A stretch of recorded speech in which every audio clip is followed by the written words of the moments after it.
Behind the Scenes by Elizabeth Keckley. Chapter 12. Mrs. Lincoln Leaves the White House. For 5 weeks, Mrs. Lincoln was confined to her room. Packing afforded quite a relief, as it so closely occupied us that we had not much time for lamentation.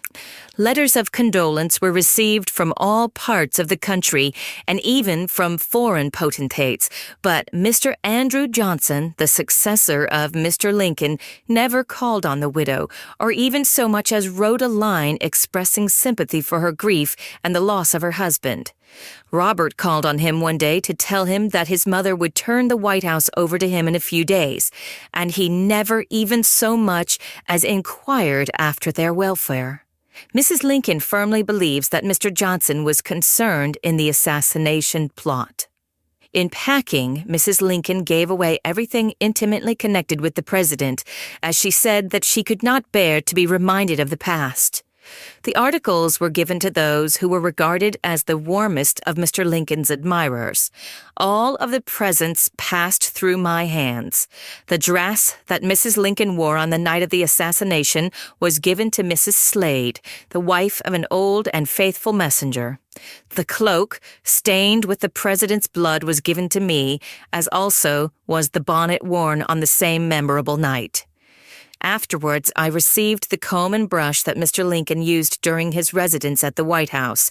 With this same comb and brush, I had often combed his head. When almost ready to go down to a reception, he would turn to me with a quizzical look. "Well, Madam Elizabeth, will you brush my bristles down tonight?" "Yes, Mr. Lincoln." Then he would take his seat in an easy chair and sit quietly while I arranged his hair. As may well be imagined, I was only too glad to accept this comb and brush from the hands of Mrs. Lincoln. The cloak, bonnet, comb, and brush, the glove worn at the first reception after the second inaugural, and Mr. Lincoln's overshoes also given to me, I have since donated for the benefit of Wilberforce University, a colored college near Xenia, Ohio, destroyed by fire on the night that the president was murdered. There was much surmise when Mrs. Lincoln left the White House that her 50 or 60 boxes, not to count her score of trunks, could contain. Had the government not been so liberal in furnishing the boxes, it is possible that there would have been less demand for so much transportation. The boxes were loosely packed, and many of them with articles not worth carrying away. Mrs. Lincoln had a passion for hoarding old things, believing with Toodles that they were handy to have about the house. The bonnets that she brought with her from Springfield, in addition to every one purchased during her residence in Washington, were packed in the boxes and transported to Chicago. She remarked that she might find use for the material some day, and it was prudent to look to the future. I'm sorry to say that Mrs. Lincoln's foresight in regard to the future was only confined to cast-off clothing, as she owed at the time of the president's death different store bills amounting to $70,000. Mr. Lincoln knew nothing of these bills, and the only happy feature of his assassination was that he died in ignorance of them. Had he known to what extent his wife was involved, the fact would have embittered the only pleasant moments of his life. I disclose this secret in regard to Mrs. Lincoln's debts in order to explain why she should subsequently have labored under pecuniary embarrassment. The children, as well as herself, had received a vast number of presents during Mr. Lincoln's administration, and these presents constituted a large item in the contents of the boxes. The only article of furniture, so far as I know, taken away from the White House by Mrs. Lincoln was a little dressing stand used by the president. I recollect hearing him say one day, "Mother, this little stand is so handy and suits me so well that I do not know how I shall get along without it when we move away from here." He was standing before a mirror brushing his hair when he made the remark. "Well, Father," Mrs. Lincoln replied, "if you like the stand so well, we will take it with us when we go away." "Not for the world," he exclaimed, but she interrupted him. "I should like to know what difference it makes if we put a better one in its place."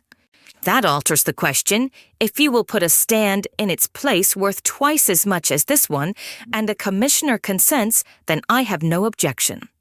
Mrs. Lincoln remembered these words, and with the consent of the commissioner, took the stand to Chicago with her for the benefit of little Tad.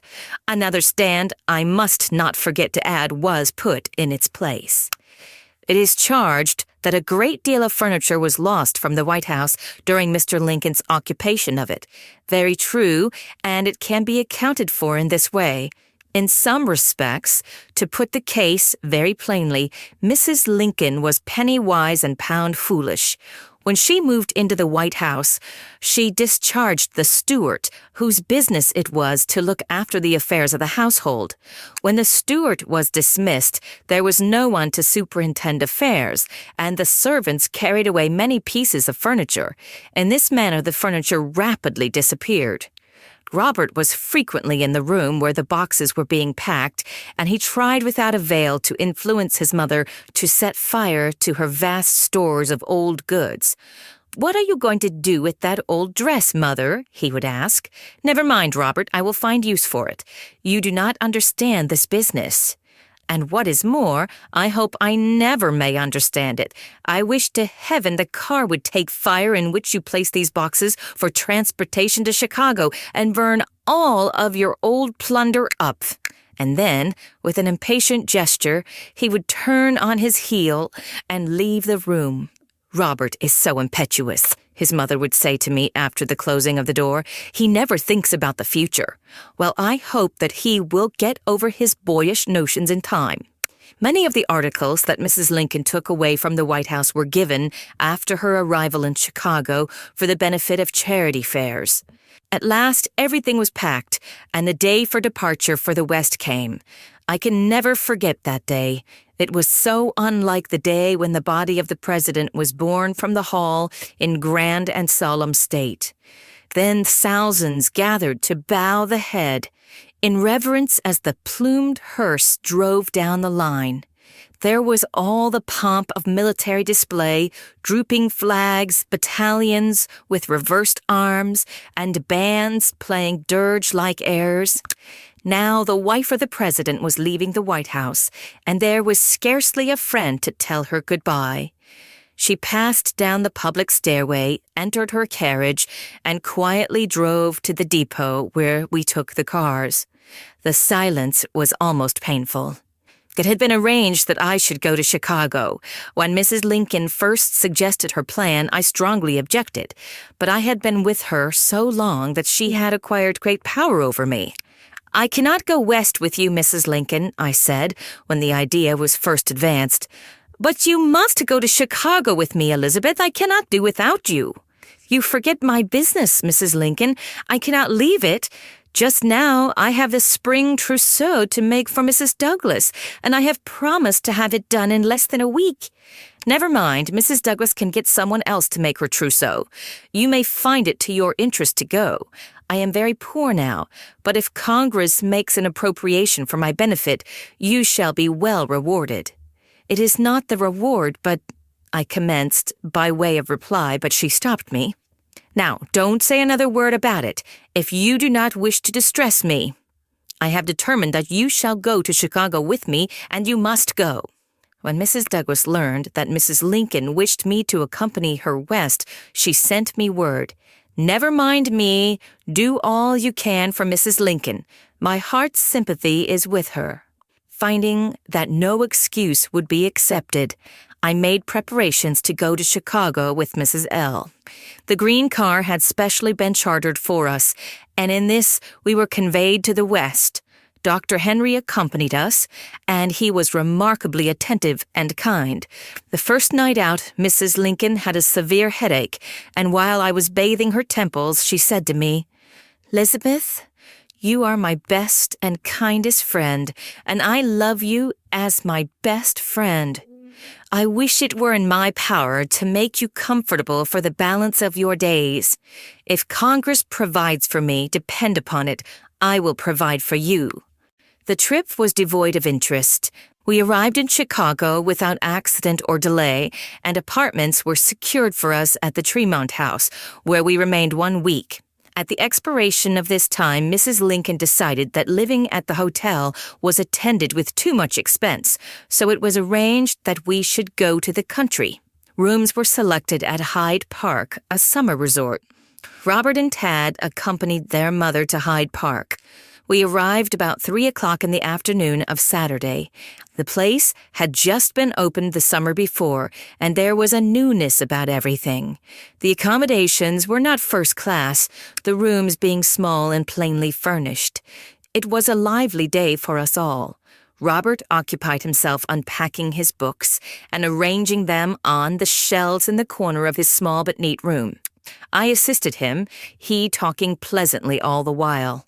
When we were through, he folded his arms, stood off a little distance from the mantel, with an abstracted look as if he were thinking of the great change in his fortunes, contrasting the present with the past. Turning to me, he asked, "Well, Mrs. Keckley, how do you like our new quarters?" "This is a delightful place, and I think you will pass your time pleasantly," I answered. He looked at me with a quizzical smile, then remarked, "You call it a delightful place? Well, perhaps it is. Since you do not have to stay here, you can safely say as much about the charming situation as you please. I presume that I must put up with it, as mother's pleasure must be consulted before my own.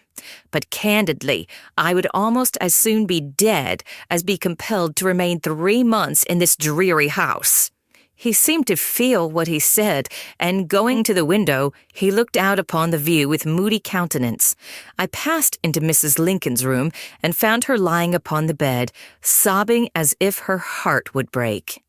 "What a dreary place, Lizzie, and to think that I should be compelled to live here because I have not the means to live elsewhere. Oh, what a sad change has come to us all." I had listened to her sobbing for 8 weeks, therefore I was never surprised to find her in tears. Tad was the only cheerful one of the party. He was a child of sunshine, and nothing seemed to dampen the ardor of his spirits. Sunday was a very quiet day. I looked out of my window in the morning upon the beautiful lake that formed one of the most delightful views from the house. The wind was just strong enough to ripple the broad bosom of the water, and each ripple caught a jewel from the sunshine and threw it sparkling up towards the sky. Here and there a sailboat silently glided into view, or sank below the faint blue line that marked the horizon, glided and melted away like the spectral shadows that sometimes haunt the white snowfields in the cold, tranquil light of a winter's moon.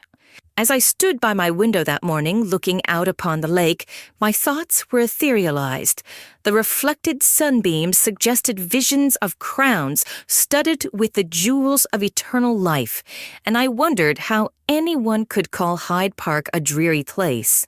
I had seen so much trouble in my life that I was willing to fold my arms and sink into a passive slumber anywhere, so the great longing of the soul was gratified. Rest. Robert spent the day in his room with his books, while I remained in Mrs. Lincoln's room talking with her, contrasting the present with the past and drawing plans for the future. She held no communication by letter or otherwise with any of her relatives or old friends, saying that she wished to lead a secluded life for the summer. Old faces, she claimed, would only bring back memories of scenes that she desired to forget, and new faces, she felt assured, could not sympathize with her distress or add to the comforts of her situation. On Monday morning, Robert was getting ready to ride into Chicago, as business called him to the city. "Where are you going, Brother Bob?" Tad generally called Robert Brother Bob. "Only into town," was the brief reply. "Mayn't I go with you?" "Ask Mother. I think that she will say no." Just then Mrs. Lincoln came in, and Tad ran to her with the eager question, "Oh, Ma, can't I go to town with Brother Bob? I want to go so badly." "Go to town? No! You must stay and keep me company. Besides, I have determined that you shall get a lesson every day, and I am going to commence today with you." "I don't want to get a lesson. I won't get a lesson," broke the impetuous boy.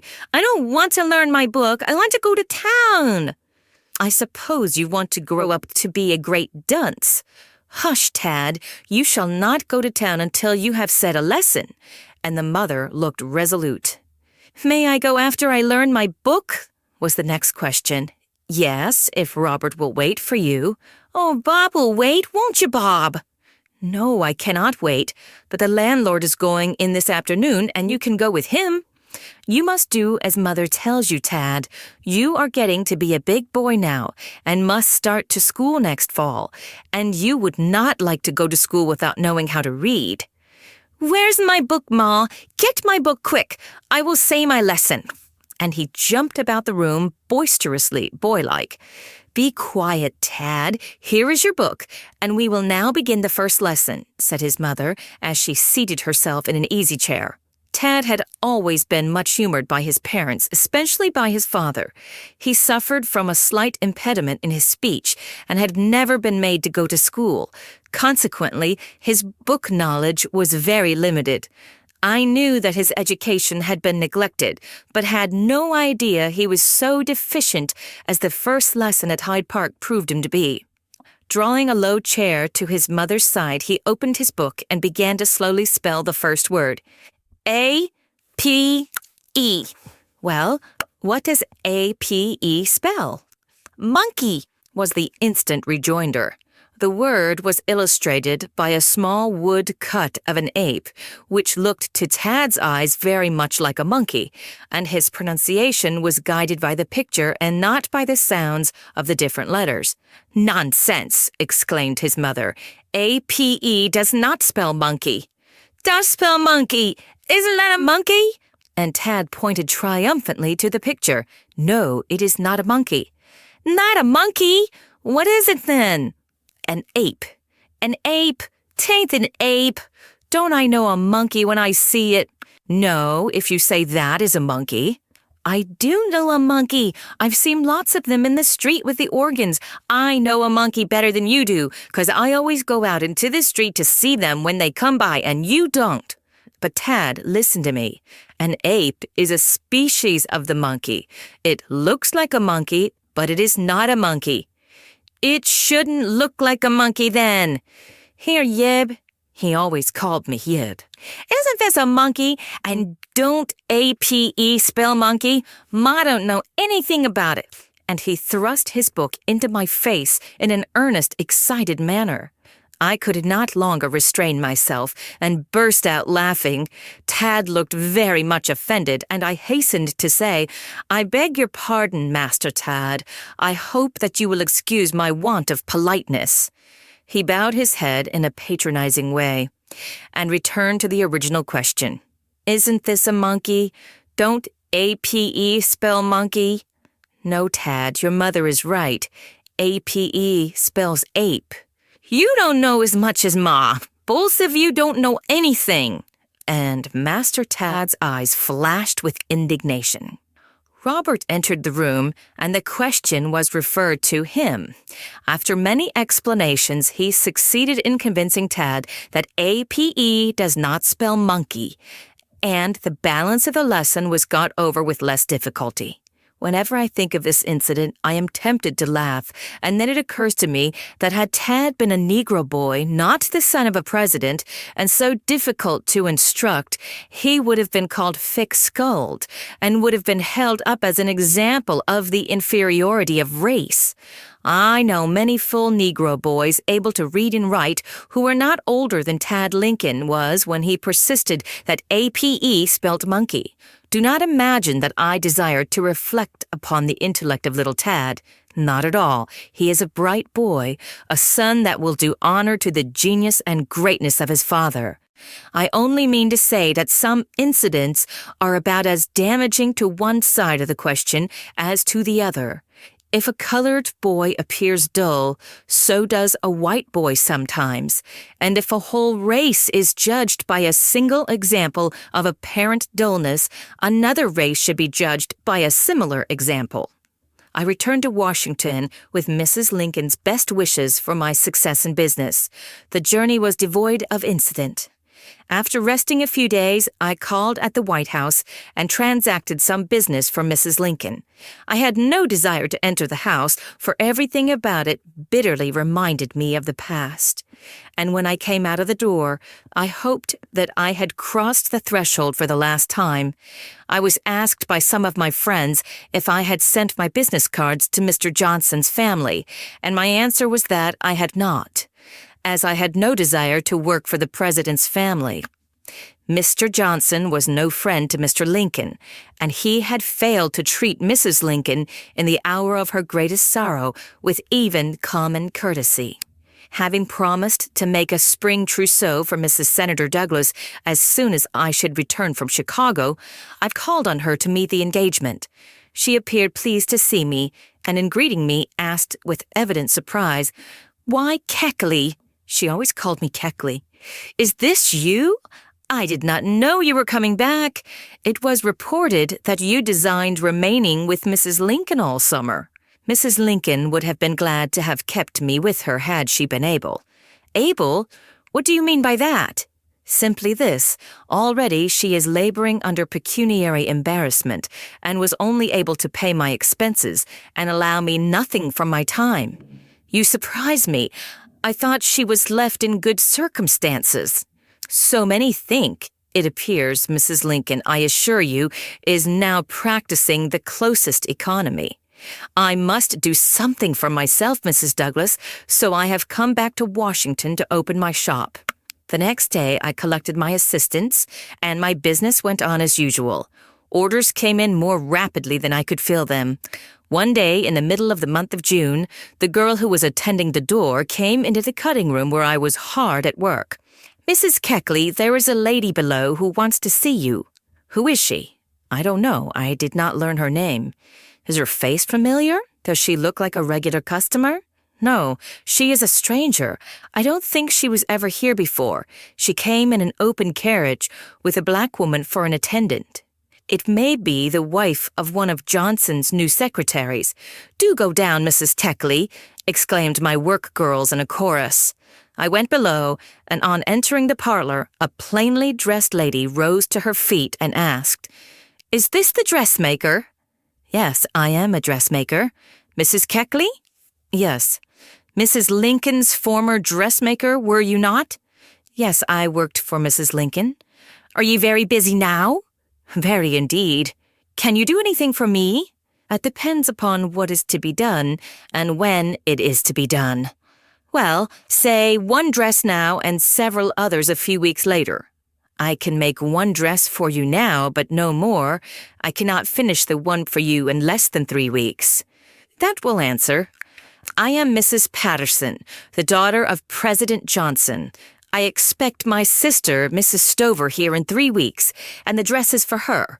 We are both the same size, and you can fit the dress to me." The terms were satisfactorily arranged, and after measuring Mrs. Patterson, she bade me good morning, entered her carriage, and drove away. When I went upstairs into the workroom, the girls were anxious to learn who my visitor was. "It was Mrs. Patterson, the daughter of President Johnson," I answered, in response to several questions. "What? The daughter of our good Moses? Are you going to work for her?" "I have taken her order." "I fear that Johnson will prove a poor Moses, and I would not work for any of the family," remarked one of the girls. None of them appeared to like Mr. Lincoln's successor. I finished the dress for Mrs. Patterson, and it gave satisfaction. I afterwards learned that both Mrs. Patterson and Mrs. Stover were kind-hearted, plain, unassuming women, making no pretensions to elegance. One day, when I called at the White House in relation to some work that I was doing for them, I found Mrs. Patterson busily at work with a sewing machine. The sight was a novel one to me, for the White House, for as long as I remained with Mrs. Lincoln, I do not recollect ever having seen her with the needle in her hand. The last work done for the Johnsons by me were 2 dresses, one for each of the sisters. Mrs. Patterson subsequently wrote me a note requesting me to cut and fit a dress for her, to which I replied that I never cut and fitted work to be made up outside of my workroom. This brought our business relations to an abrupt end. The months passed, and my business prospered. I continually received letters from Mrs. Lincoln, and as the anniversary of her husband's death approached, she wrote in a sadder strain. Before I left Chicago, she had exacted the promise that should Congress make an appropriation for her benefit, I must join her in the West and go with her to visit the tomb of the president for the first time. The appropriation was made one of the conditions of my visit, for without relief from Congress, she would be unable to bear my expenses. The appropriation was not made, and so I was unable to join Mrs. Lincoln at the appointed time. She wrote me that her plan was to leave Chicago in the morning with Tad, reach Springfield at night, stop at one of the hotels, drive out to Oak Ridge the next day, and take the train for Chicago the same evening, thus avoiding a meeting with any of her old friends. This plan, as she afterwards wrote me, was carried out. When the second anniversary approached, President Johnson and party were swinging round the circle, and as they were to visit Chicago, she was especially anxious to be away from the city when they should arrive. Accordingly, she hurried off to Springfield and spent the time in weeping over the tomb where repose the hallowed ashes of her husband. During all this time, I was asked many questions about Mrs. Lincoln, some prompted by friendship, but a greater number by curiosity. But my brief answers, I fear, were not always accepted as the most satisfactory. End of chapter. Chapter 13. The origin of the rivalry between Mr. Douglas and Mr. Lincoln. Mrs. Lincoln, from her girlhood up, had an ambition to become the wife of a president. When a little girl, as I was told by one of her sisters, she was disposed to be a little noisy at times and was self-willed. One day she was romping about the room, making more noise than the nerves of her grandmother could stand. The old lady looked over her spectacles and said in a commanding tone, "Sit down, Mary. Do be quiet. What on earth do you suppose will become of you if you go on this way?" "Oh, I will be the wife of a president some day," carelessly answered the petted child. Mrs. Lincoln, as Miss Mary Todd, was quite a belle in Springfield, Illinois, and from all accounts she was fond of flirting. She generally managed to keep a half-dozen gentlemen biting at the hook that she baited so temptingly for them. The world, if I mistake not, are not aware that the rivalry between Mr. Lincoln and Mr. Stephen A. Douglas commenced over the hand of Miss Mary Todd. The young lady was ambitious, and she smiled more sweetly upon Mr. Douglas and Mr. Lincoln than any of her other admirers, as they were regarded as rising men. She played her part so well that neither of the rivals for a long time could tell who would win the day. Mr. Douglas first proposed for her hand, and she discarded him. The young man urged his suit boldly. "Mary, you do not know what you are refusing. You have always had an ambition to become the wife of a president of the United States. Pardon the egotism, but I fear that in refusing my hand tonight, you have thrown away your best chance to ever rule in the White House." "I do not understand you, Mr. Douglas." "Then I will speak more plainly. You know, Mary, that I am ambitious like yourself, and something seems to whisper in my ear you will be president some day.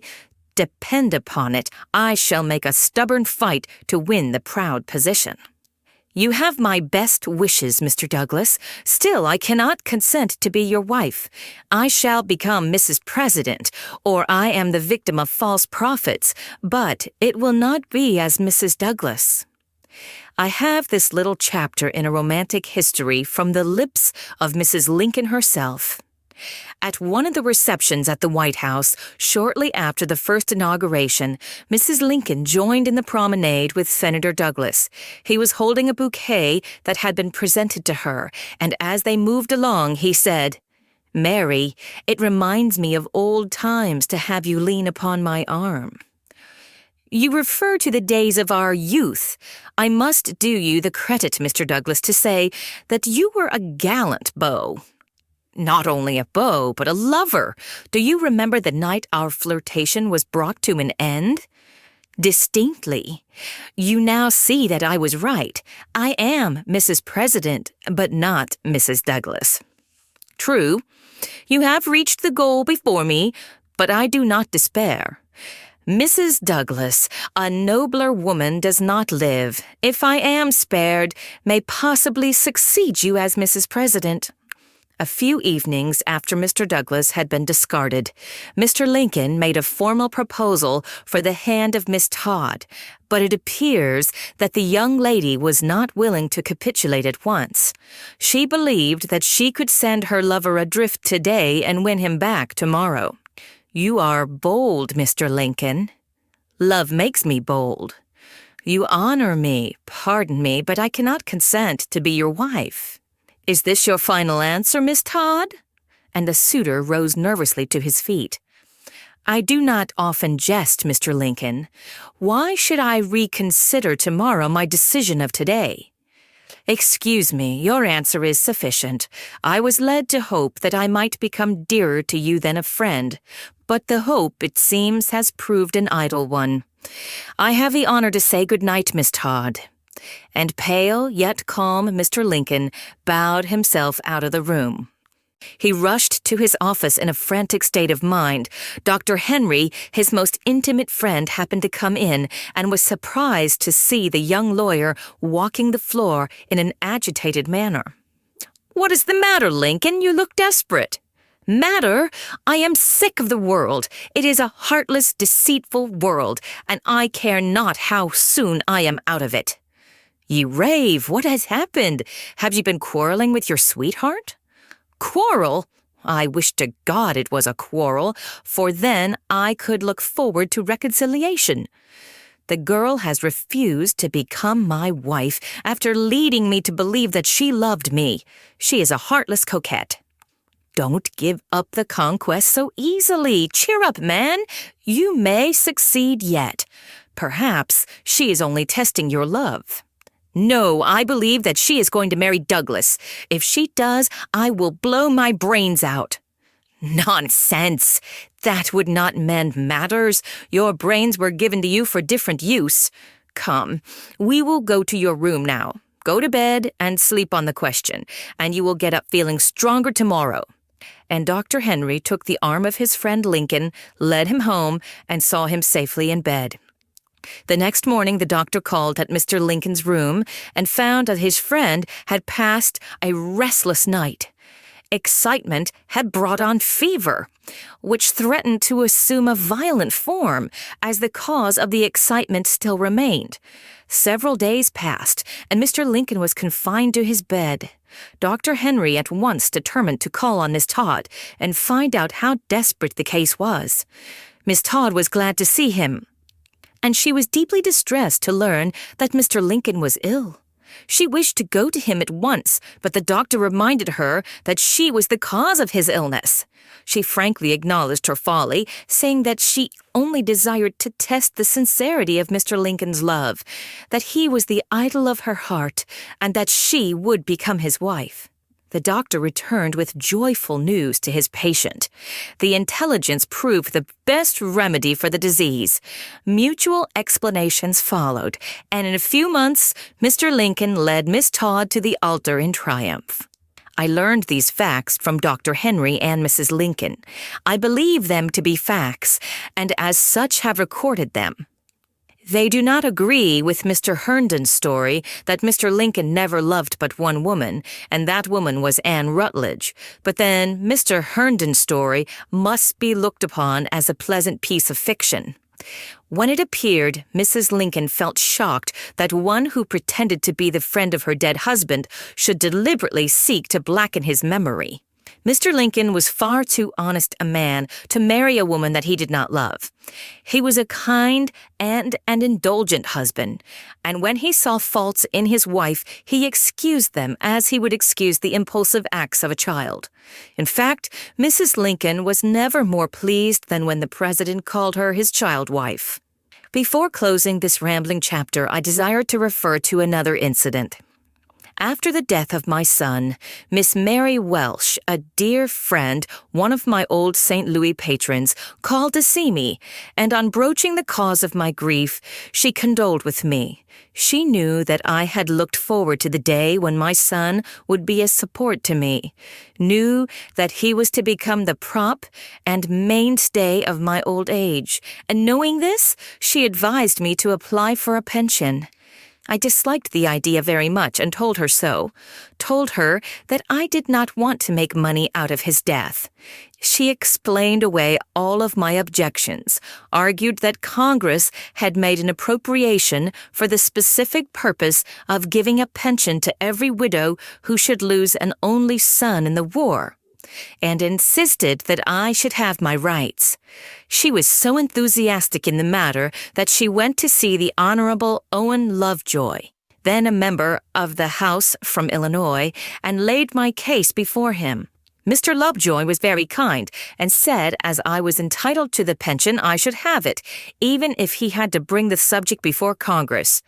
I did not desire public agitation, and Mr. Lovejoy prepared my claim and laid it before the commissioners. In the meantime, he left Washington, and Mr. Joseph Lovejoy, his brother, prosecuted the claim for me, and finally succeeded in securing me a pension of $8 per month. Mr. Joseph Lovejoy was inclined to the Democratic Party, and he pressed my claim with great earnestness. He hoped that the claim would not be allowed, as he said the rejection of it would make capital for his party. Nevertheless, the pension was granted, and I am none the less thankful to Mr. Joseph Lovejoy for his kindness to me and interest in my welfare. End of chapter. Chapter 14. Old Friends. In order to introduce a pleasant chapter of my life, I must take a slight retrospective glance. Mrs. Anne Garland, the mistress from whom I purchased my freedom in St. Louis, had 5 daughters, all lovely, attractive girls. I used to take pride in dressing the 2 eldest, Miss Mary and Miss Carey, for parties. Though the family labored under pecuniary embarrassment, I worked for these 2 young girls, and they were always able to present a good appearance in society. They were much admired, and both made the best matches of the season. Miss Mary married Dr. Papin, and Miss Carey Dr. John Farrow. I loved them both tenderly, and they were warmly attached to me. Both are now dead, and when the death film was gathering in the eyes, each called for me and asked to die in my arms. Miss Carey did not long survive her sister, and I wept many tears over the deathbeds of the 2 lovely flowers that had blossomed so sweetly beneath my eyes. Each breathed their last in the arms that had sheltered them so often in the bright rosy period of life. My mother took care of my son, and Miss Nanny Garland, the 4th daughter, when a wee thing, became my especial charge. She slept in my bed, and I watched over her as if she had been my own child. She called me Yiddy, and I could not have loved her more tenderly had she been the sister of my unfortunate boy. She was about 12 years old when I purchased my freedom and resigned my charge to other hands. After Mr. Garland's death, the widow moved to Vicksburg, Mississippi, and I lost sight of the family for a few years. My mother accompanied them to Vicksburg, where she died. I made 2 visits to Vicksburg as a free woman, the object of my second visit being to look after the few effects left by my mother. As I did not visit my mother's grave at the time, the Garlands were much surprised, but I offered no explanation. The reason is not difficult to understand. My mother was buried in a public ground, and the marks of her grave, as I learned, were so obscure that the spot could not be readily designated. To look upon a grave and not feel certain whose ashes repose beneath the sod is painful, and the doubt which mystifies you weakens the force, if not the purity, of the love offering from the heart. Memory preserved a sunny picture of my mother's face, and I did not wish to weave somber threads suggestive of a deserted graveyard, into it, and thus impair its beauty. After spending a few weeks with the family, I returned to St. Louis and then came north. The war broke out, and I lost all trace of the Garlands. Often, during my residence in Washington, I recalled the past and wondered what had become of those who claimed my first duty and my first love. When I would mention their names and express interest in their welfare, my northern friends would roll up their eyes in surprise. "Why, Lizzie, how can you have a kind thought for those who inflicted a terrible wrong upon you by keeping you in bondage?" they would ask. "You forget the past is dear to everyone, for to the past belongs that golden period, the days of childhood. The past is a mirror that reflects the chief incidents of my life. To surrender it is to surrender the greatest part of my existence, early impressions, friends, and the graves of my father, my mother, and my son. These people are associated with everything that memory holds dear, and so long as memory proves faithful, it is but natural that I should sigh to see them once more. But they have forgotten you. They are too selfish to give a single thought to you now that you no longer are their slave." "Perhaps so, but I cannot believe it. You do not know the Southern people as well as I do. How warm is the attachment between master and slave." My Northern friends could not understand the feeling, therefore explanation was next to useless. They would listen with impatience and remark at the close with a shrug of the shoulders, "You have some strange notions, Lizzie." In the fall of 1865, a lady called on me at my apartments in Washington. Her face looked familiar, but I could not place her. When I entered the room, she came towards me eagerly. "You are surprised to see me, I know. I am just from Lynchburg, and when I left Cousin Anne, I promised to call and see you if I came to Washington. I am here, you see, according to promise." I was more bewildered than ever. "Cousin Anne, pardon me. Oh, I see you do not recognize me.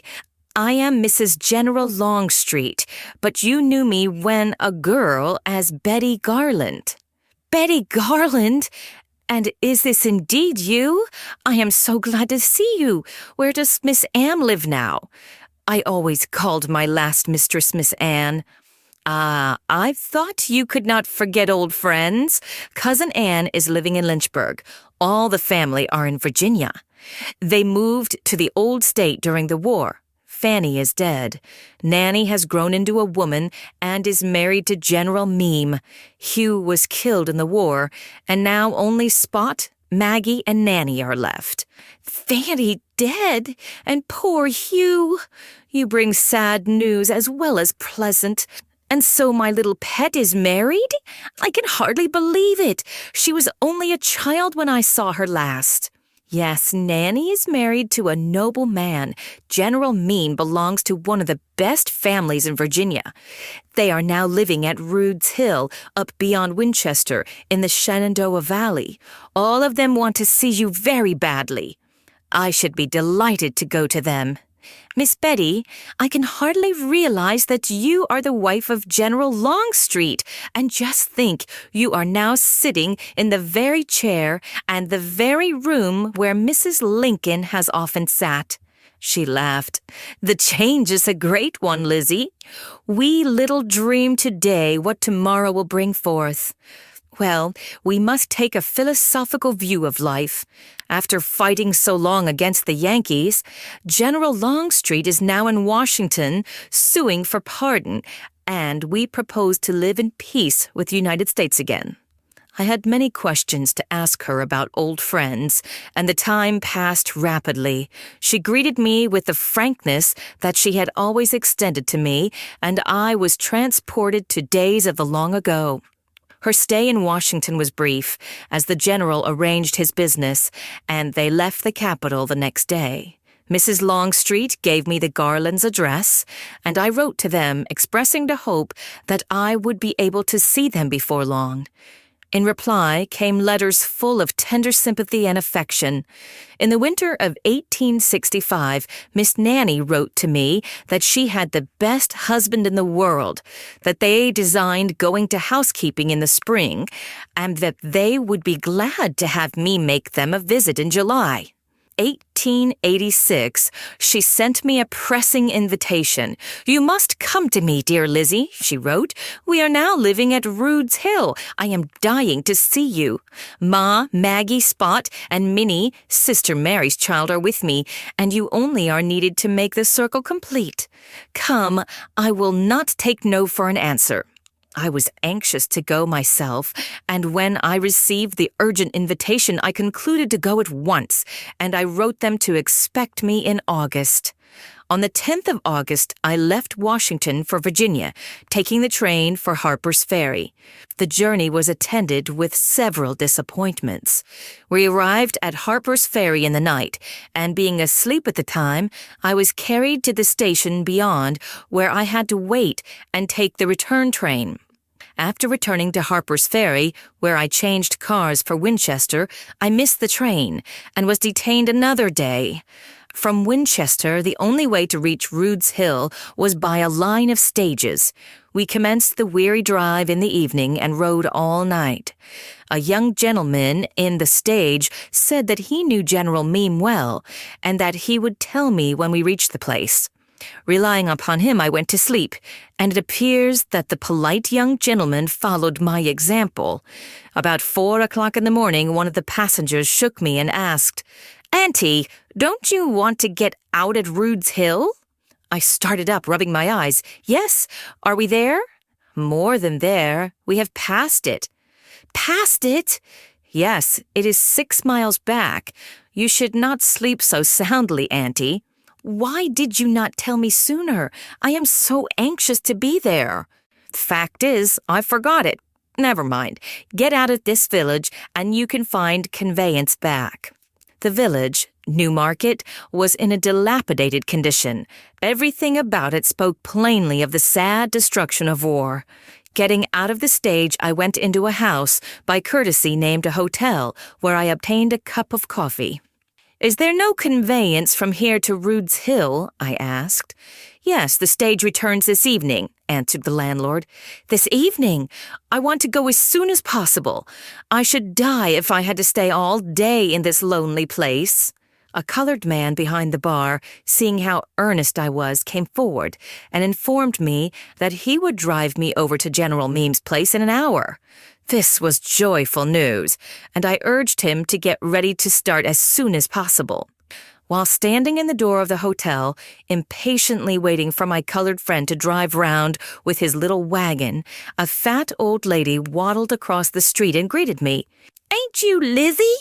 "Yes," I answered, surprised that she should know my name. "I thought so. They have been expecting you at Rude's Hill every day for 2 weeks, and they do but little but talk about you. Mrs. Meem was in town yesterday, and she said that she expected you this week certain. They will be mighty glad to see you. Why, will you believe it? They actually have kept a light burning in the front window every night for 10 nights in order that you might not go by the place should you arrive in the night." "Thank you. It is pleasant to know that I am expected.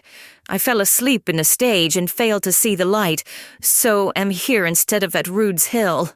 Just then the colored man drove up with the wagon, and I got in with him and was soon on the road to General Meem's country seat. As we drove up to Rude's Hill, I observed a young man standing in the yard and believing it to be Spot, whom I had not seen for 8 years. I beckoned to him. With an exclamation of joy, he came running towards me. His movements attracted the attention of the family, and in a minute the door was crowded with anxious, inquiring faces. "It is Lily! It is Livy!" was the happy cry from all parties. In my eagerness to get to them, I stepped from the wagon to the top of the stile, intending to make a triumphant leap into the yard, but alas, my exultation was brief. My hoop skirt caught on one of the posts, and I fell sprawling into the yard. Spot reached me first and picked me up, only to put me into the arms of Miss Nanny, her sister Maggie, and Mrs. Garland. Could my friends of the North have seen that meeting, they would never have doubted again that the mistress had any affection for her former slave. I was carried to the house in triumph. In the parlor, I was divested of my things and placed in an easy chair before a bright fire. The servants looked on in amazement. "Lizzie, you are not changed a bit. You look as young as when you left us in St. Louis years ago." And Mrs. Meme, my foster child, kissed me again. "Here, Lizzie, this is Minnie. Minnie Pappin, Sister Mary's child. Hasn't she grown?" And Miss Maggie led a tall, queenly lady up to me. "Minnie! Poor dear Miss Mary's child, I can hardly believe it. She was only a baby when I saw her last. It makes me feel old to see how large she has grown. Miss Minnie, you are larger than your mother was, your dear mother, whom I held in my arms when she died." And I brushed a tear from each of my eyes. "Have you had your breakfast, Livy?" asked Mrs. Garland. "No, she has not," exclaimed her children in a chorus. "I will get her breakfast for her." And Manny, Maggie, and Minnie started for the kitchen. "It is not necessary that all should go," said Mrs. Garland. "Here is the cook. She will get breakfast ready." But the three did not heed her. All rushed to the kitchen and soon brought me a nice, hot breakfast. While I was eating, the cook remarked, "I declare I never did see people carry on so. Wonder if I should go off and stay 2 or 3 years, if all of you would hug and kiss me so when I come back." After I had finished my breakfast, General Mean came in. He greeted me warmly. "Lizzie, I am very glad to see you. I feel that you are an old acquaintance. I have heard so much of you through my wife, her sister, and her mother.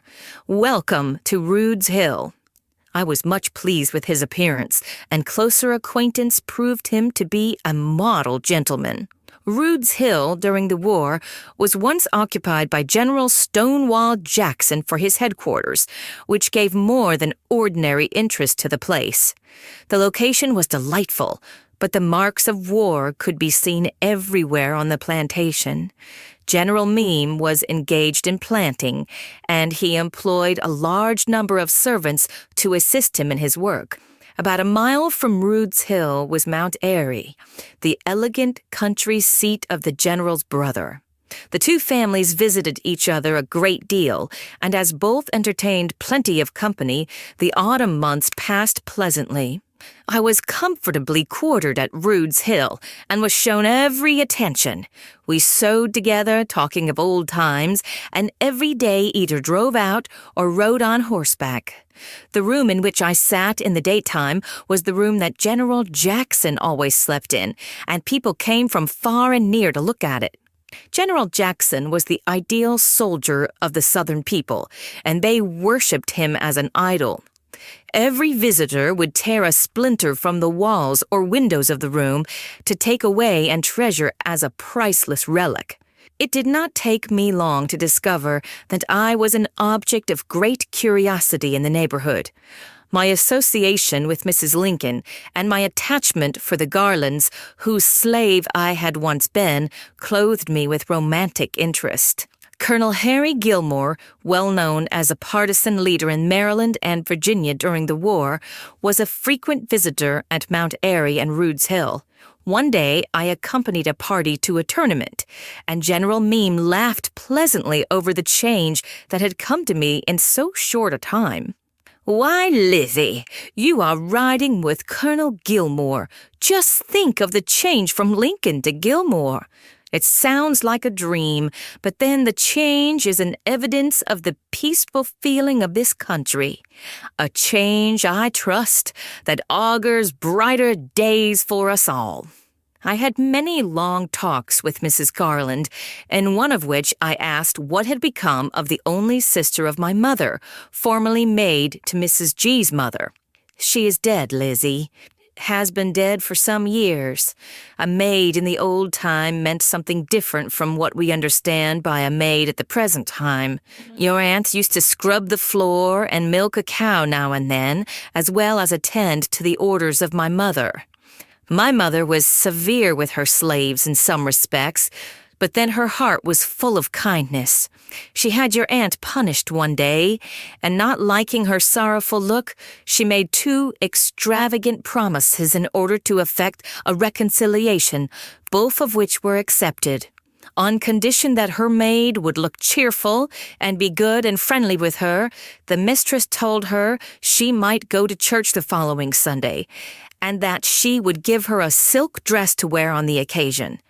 Now, my mother had but one silk dress in the world, silk not being so plenty in those days as it is now, and yet she gave this dress to her maid to make friends with her.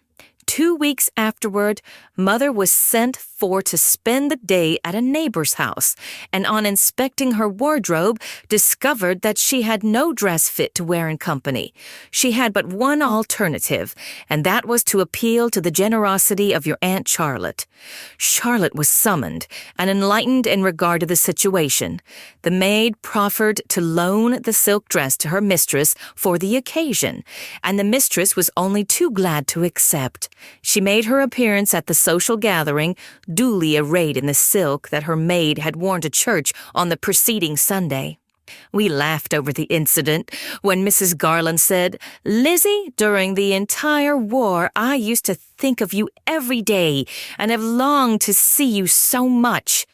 When we heard you were with Mrs. Lincoln, the people used to tell me that I was foolish to think of ever seeing you again, that your head must be completely turned, but I knew your heart and could not believe that you would forget us. I always argued that you would come and see us someday. You judged me rightly, Miss Anne. How could I forget you, whom I had grown up with from infancy? Northern people used to tell me that you would forget me, but I told them I knew better and hoped on. Ah, love is too strong to be blown away like gossamer threads. The chain is strong enough to bind life even to the world beyond the grave. Do you always feel kindly towards me, Lizzie? To tell you candidly, Miss Anne, I have but one unkind thought, and that is that you did not give me the advantages of a good education. What I have learned has been the study of after years.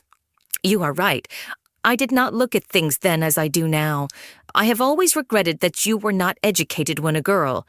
But you have not suffered much on this score, since you get along in the world better than we, who enjoyed every educational advantage in childhood. I remained 5 weeks at Rude's Hill, and they were 5 of the most delightful weeks of my life. I designed going direct to Richmond, but the cholera was reported to be raging in that city, so I took the train for Baltimore. In Baltimore, I stopped with Mrs. Annette Jordan. Mrs. Garland had given me a letter to Mrs. Douglas Gordon, who introduced me to several Baltimore ladies, among others, Mrs. Dr. Thomas, who said to me with tears in her eyes, "Lizzie, you deserve to meet with success for having been so kind to our friends in the days of the past. I wish there were more women in the world like you. I will always do what little I can to promote your welfare." After remaining in Baltimore a few days, I came to the conclusion that I could do better in Washington, so I returned to the capital and reopened my business. In the spring of 1867, Miss Maggie Garland paid a visit to Baltimore. Before leaving Virginia, she said to some of her friends in Lynchburg that she designed going by Washington to see Lizzie. Her friends ridiculed the idea, but she persisted. "I love Lizzie next to Mother. She has been a mother to us all. Half the pleasure of my visit is that I will be able to see her." She wrote me a letter saying that she designed visiting me, asking if it would be agreeable. I replied, "Yes, come by all means. I shall be so glad to see you." She came and stayed at my rooms and expressed surprise to find me so comfortably fixed. I cannot do better than conclude this chapter from 2 letters from my dear young friends. The first from Mrs. General Meme and the second from Miss Maggie Garland. These letters show the goodness of their hearts and the frankness of their natures. I trust that they will not object to the publicity that I give them. Rude's Hill, September 14th, 1867. My dear Lizzie, I am nearly ashamed of myself for neglecting to acknowledge the receipt of your letter and the very acceptable box of patterns some weeks ago. But you will pardon my remissness. I know, for you can imagine what a busy time I've had all summer, with a house full of company most of the time, and with very inefficient servants, and in some departments none at all. So I have had to be at times dining room servant, housemaid, and, the last and most difficult, dairymaid. But I have turned that department over to our gardener, who, though as green at the business as myself, seems willing to learn, and has been doing the milking all summer. These are a few of the reasons why I have not written to you before, for I hope you will always believe that you occupy a large place in my memory and affection, whether I write to you or not. And such a poor correspondent as yourself ought not to complain. Mother, Mag, Uncle John, and Spot are still with us. The former will pass the winter with me, but the others all talk of leaving before long. The approach of winter always scatters our guests, and we have to spend the long, dreary winters alone. But we are to have the railroad at Mount Jackson by Christmas, perhaps sooner, and then, if we can raise the wind, we can spend a portion of the winter in the city, and I hope you will find time to come up and spend the day with me, as we will be near neighbors. I so seldom indulge in the pleasant task of writing letters that I scarcely know what will interest my correspondent, but I flatter myself that you will be glad to hear anything and everything about us all, so I'll begin with the children. Hugh has improved a great deal, and is acknowledged to be the smartest child and the finest looking in his state. He talks as plainly as I do, and just as understandingly as a child of 10 years old.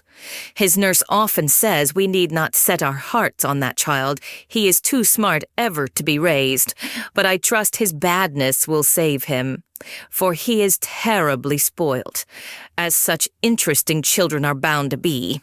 Miss Eliza, no longer called Jane, is getting to be a little star girl, as her papa calls her. She is just learning to walk, and says a good many words quite plainly. You would never take her for the same little crybaby of last summer, and she is a little beauty, too, as white as the driven snow, with the most beautiful blue eyes and long dark lashes you ever saw. She will set somebody crazy if she grows up to be as lovely as she now promises to be. My dear good husband has been, like myself, run to death this summer, but it agrees with him, and I never saw him looking better. He has fallen off a little, which is a great improvement, I think. He often speaks of you and wonders if you were sufficiently pleased with your visit last summer to repeat it. I hope so, for we will always be glad to welcome you to Rude's Hill whenever you have time to come, provided, of course, you have the wish also. Spot expects to hang out his shingle in St. Louis next winter. His health is greatly improved, though he is still very thin and very, very much like dear father. Mag has promised to teach a little cousin of ours who lives in Nelson County until February, and will leave here in 2 weeks to commence her labors. I hate to see her leave, but she is bent on it, and our winters are so unattractive that I do not like to insist on her shutting herself up all winter with 3 old people. She will have very pleasant society at Cousin Buller's, and will perhaps spend the rest of the winter with Aunt Pris, if Uncle Armistead remains in Binghamton, New York, as he talks of doing. Do write to me before you get too busy with your fall and winter work. I am so anxious to hear all your plans and about your stay in New York. By the by, I will have to direct this to Washington, as I do not know your New York address. I suppose your friends will forward it. If you are going to remain any length of time in New York, send me your address, and I will write again. I have somehow made out a long letter, though there is not much in it, and I hope you will do the same before long. All send love. Yours affectionately, N.R.G. Meme. My pen and ink are both so wretched that I fear you will find some difficulty in making out this scratch.